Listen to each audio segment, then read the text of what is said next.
Ever since Will Murphy died beneath a crumbling cottonwood barn wall last winter, Clara Murphy felt like the wind itself had turned its back on her, pushing her and her 3 boys farther to the edges of a town that once welcomed them with warm bread and neighborly smiles, though now those same neighbors whispered that a ranch without a man was cursed, that the land was drying up because she wasn't strong enough to carry it, that her sons deserved a place where real work and real guidance could shape them into something useful, yet Clara's heart had no quit stitched into it despite every rejection slamming like a gate in a storm. Because she looked at Samuel, her oldest at 16, already wiry and hardened from early mornings and late nights, at Matthew, 12, with a brain always fixing things that weren't even broken, at little Joey, only 7, barefoot and brave enough to chase coyotes away with nothing but a stick and a holler, and she knew she would rather starve on her own soil than be pushed away like a stray dog, though hunger had already begun to chew at their ribs while the bank officer, a man who once brought them Christmas cakes, now avoided eye contact and folded letters that demanded payment she couldn't make since her late husband's cattle had been sold off to cover debts, leaving the ranch a skeleton of its former self, and on the day the sky glowed like copper from the setting sun, Clara felt something inside her crack when old Mrs.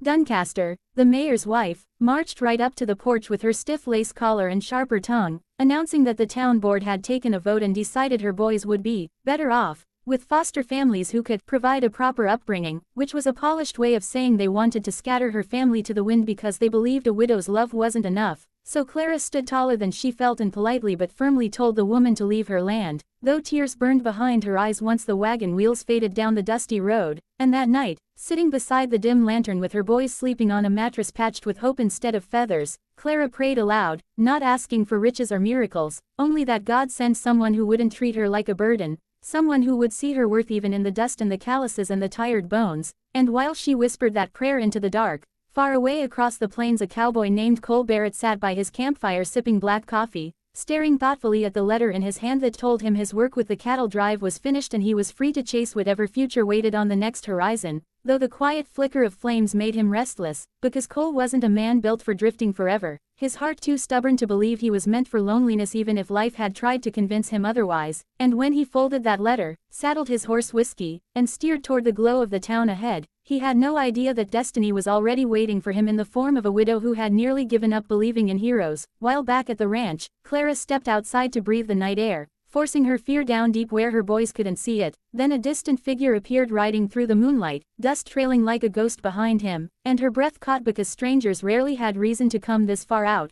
her heart pounding as the rider slowed near her porch and tipped his hat with a voice like sturdy oak, gentle yet strong, telling her he was looking for work and a place to stay a while if she happened to need a good hand, and something in his steady eyes made her lungs remember how to breathe again, though caution still fenced her heart, because hope had burned her before. Yet Samuel stepped forward protectively, demanding the cowboy's intentions, and Cole smiled with respect at the boy's courage, saying he didn't want charity or trouble, only a chance to prove himself, and Clara heard her late husband's whisper in the breeze, urging her to trust, to open one more door before the world boarded her incompletely, so she nodded slowly, offering a bed in the old bunkhouse and breakfast in exchange for honest work, unaware that this single choice would reshape all 4 of their lives. And when Cole was about to lead his horse toward the corral, little Joey peeked around Clara's skirt, wide-eyed like he'd just seen a fairy tale ride out of the dust, asking shyly if the cowboy would stay and keep the bad dreams away, and Cole knelt down to meet his gaze, placing a gentle hand on his shoulder while saying the words Clara didn't expect anyone to ever give them again. "You're home now." Morning sunlight leaked over the horizon like golden syrup pouring across the plains, warming the Murphy ranch with a gentle promise that maybe, just maybe, the storm clouds in their lives were starting to pull back, and Clara woke to the smell of coffee drifting through the open window, a smell she hadn't known since Will passed away, though now it mixed with the low hum of a man's voice singing a soft tune near the barn, and for a heartbeat her heart fluttered in confusion before remembering that a cowboy named Cole Barrett had arrived with moonlight and hope tucked in his saddlebag. And when she stepped outside barefoot in the dew-soaked grass, she slowed her breath while watching Cole already hard at work, rolling up sleeves and tackling chores with a quiet dedication as if the ranch belonged to him too, Samuel standing nearby pretending to supervise while secretly memorizing every skillful move the cowboy made, because the boy longed for a mentor even if his pride would rather bite its own tongue than admit it, and Matthew sat cross-legged beside an old broken fence rail, carefully observing how Cole repaired the hinges, eyes shining with admiration each time he used a tool in ways the boy didn't know yet, while little Joey followed the cowboy like a shadow with too much curiosity to stay still,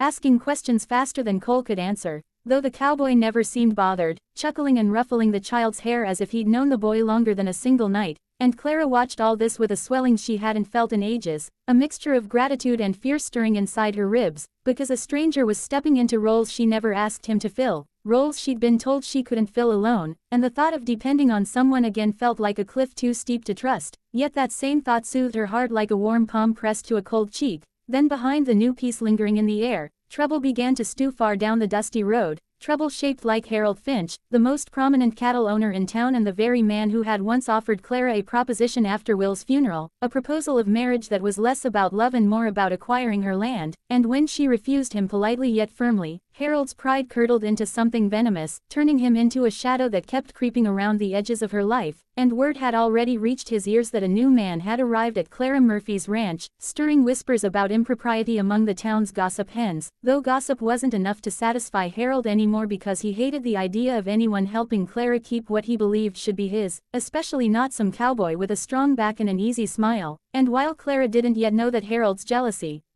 had just been reignited like a fuse lit at both ends, Cole sensed something unsettled beneath the peaceful surface when he noticed Clara drifting into her thoughts, so he paused and tipped his hat toward her with that warm look in his eyes, telling her breakfast would taste better if she ate it sitting outside where the sunshine could chase away the cold memories, and she agreed with a shy nod. Letting herself sit on the porch step while the boys gathered around to eat fresh eggs and warm biscuits Cole somehow whipped up from the scant supplies in her kitchen, and Joey leaned against the cowboy as if his tiny bones finally found a safe place to rest, while Samuel pretended not to stare yet kept glancing at Cole as though checking whether heroes were real, and Clara exhaled slowly, feeling how strange it was to have laughter on the ranch again, though that peace shattered when hooves thundered up the road and a cloud of dust announced the arrival of Mrs. Duncaster accompanied by Harold Finch himself, both perched on a wagon like carrion birds judging the living, their faces twisted with disapproval as the mayor's wife called out to Clara, claiming the town had concerns about her new guest, and Harold stepped down with a rehearsed grin that didn't reach his eyes, tipping his hat as if every gesture hurt him, insisting he was simply there to check on her well-being while his glare at Cole carried the threat of a rattlesnake. Yet before Clara could respond, Cole rose to his full height and stood between her and the pair like a silent wall of courage, his voice steady but stern as he asked if they had business that required trespassing on private property so early in the morning, surprising everyone including Clara, who realized she had grown used to being spoken down to, but the cowboy wasn't having any of that, and in that moment, her heart trembled because someone finally stood with her instead of against her, while Samuel and Matthew tensed, ready to defend their mother too, and Joey grabbed Cole's pant leg, whispering, "Don't let them take us," which caused Harold's smirk to widen as he declared they would discuss the future welfare of her children with the town board soon, leaving his meaning sharp as spurs. Then with a crack of the reins the wagon spun away in a swirl of bitterness, and Clara's breath came fast from the shock of it all until Cole turned toward her with gentle certainty, placing one hand over his chest like he was making a solemn vow to the land itself, telling her that no one would break apart this family while he was still breathing, and Clara felt a tear slip down her cheek not from fear this time but relief, though she wiped it quickly before anyone noticed, because she wasn't used to being protected, yet Cole saw it anyway and offered a small smile that said she didn't have to pretend around him, and somewhere in the distance a hawk cried through the rising wind like the world itself was shifting, rearranging fate so that love, faith, and family might finally have a fighting chance in the wild stretch of Texas plains.